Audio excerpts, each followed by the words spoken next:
I liked that they hate each other. They don't get along, but they still have that chemistry where they got along maybe outside of the set.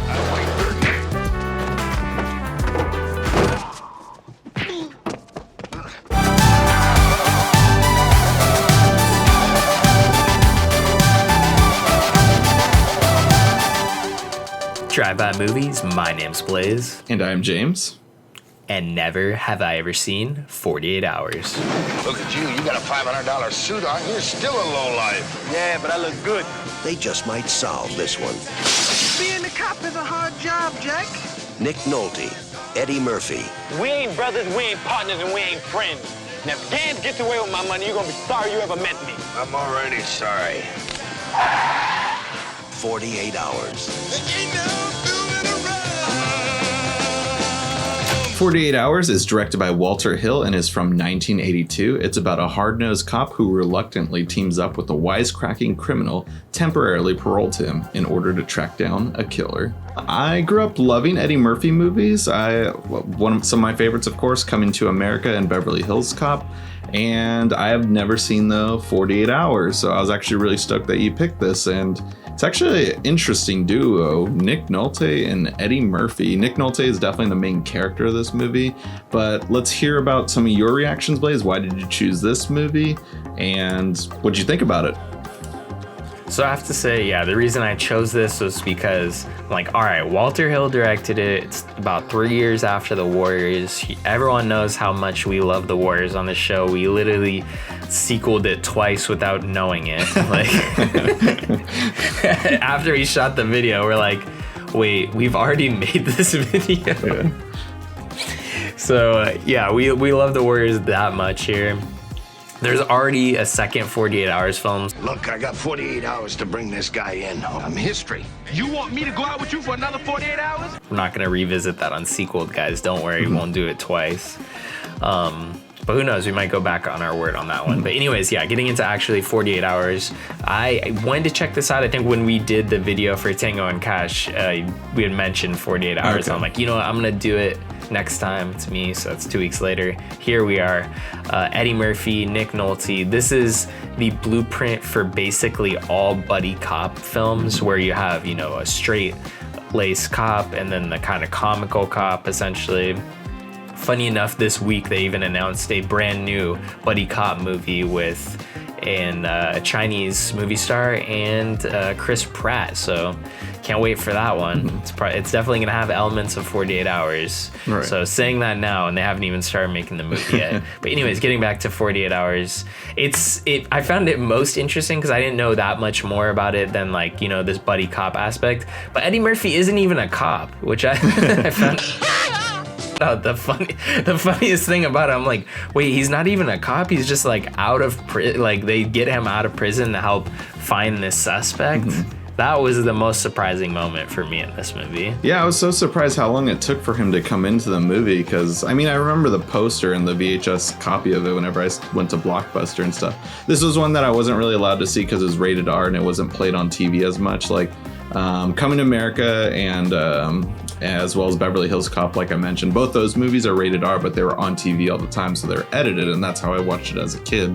My parents were very strict and didn't like me watching rated R movies, but this is just one I never got a chance to see, and I was never able to rent it, unfortunately. Never got around to seeing it, but I was expecting him to show up the whole movie. He's well dressed as hell on that cover of the poster. I love that gray suit, and so I was just waiting, and then I was just like, finally, and like, yeah, it was an interesting setup, and like I love their dynamic. They don't get along the whole movie. They're not even friends, but just for whatever reason they're still getting along, and then just like seeing it come together towards the end and just seeing how everything worked out for them, like, it's really cool. Like, I liked that they hate each other.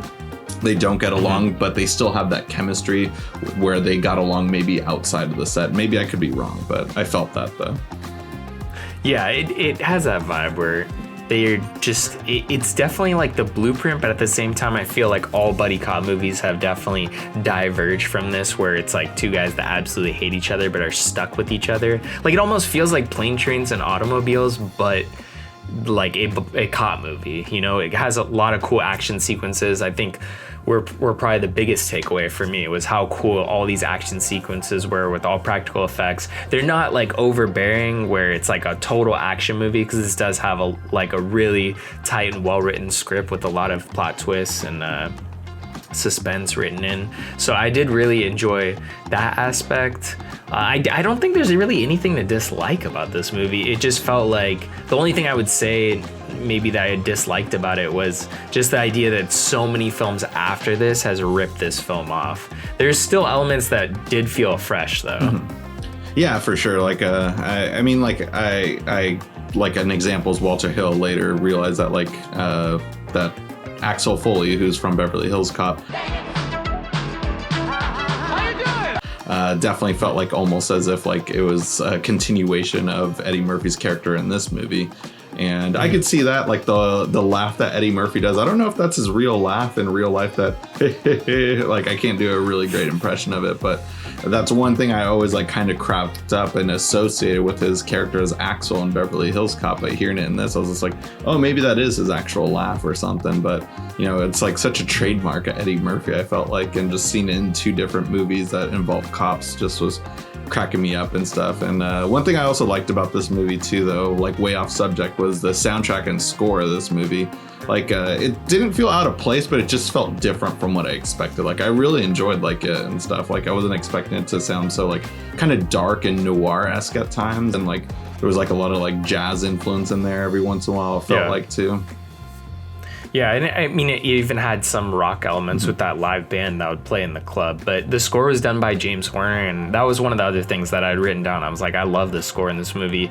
The elements where they were using like synthesizer was really cool, but it also, like you said, had those jazz elements that really made this soundtrack stick out and kind of made it like memorable. Like, this is a soundtrack I definitely want to listen to. I'm disappointed that's actually not on Spotify, or at least I couldn't find it. It's available on YouTube though, so I will definitely be going back to revisit how cool this soundtrack was. Yeah. And now it's weird, actually. I have this VHS collection. I don't own 48 Hours, but one of my neighbors who moved out, when they found out that I had VHS movies, like she's like, oh, really? You collect VHS? Well, I have a ton. And one of the ones that she gave me was another 48 Hours. So that's the sequel to this movie. So I own the sequel to 48 Hours. And yeah, maybe this week I'll give it a check out and see how it is and stuff. But yeah, fun little fact for the show. Yeah, I was gonna say, this is like when I found out that there was a sequel to this movie, I'm like, oh, I did like how it ended. The you know, that scene between Jack Yates and Reggie Hammond when they're talking about like, you know, what are you gonna do after this? You better stay off this, like, you know, stay out of crime. And he's giving him a rough time, and he's like, but he's like, I'm not gonna steal, and then he steals his lighter. Like, I just love that kind of repertoire between them. It was just so fun, and it did make me be like, I kind of could see a sequel really coming around to this movie where they're, you know, not friends. It doesn't look like that's the case from the poster for another 48 Hours, but this film definitely had me, you know, in that sequel mindset where I'm like, oh, we could make a really cool sequel out of this movie. But I didn't know that there was actually a sequel, so I was thinking like nowadays, like what if they brought, you know, Nick Nolte and Eddie Murphy back to reprise their roles? Like, maybe, I don't know. That was my sequel brain working, but sequel is currently on hiatus. So,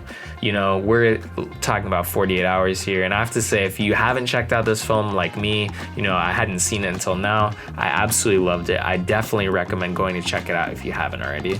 Yeah, in terms of buddy cop movies, like I grew up loving Rush Hour as a kid. That was one of the movies I watched the most nonstop, and seeing what felt like definitely like one of the direct main inspirations for that movie was a really fun time.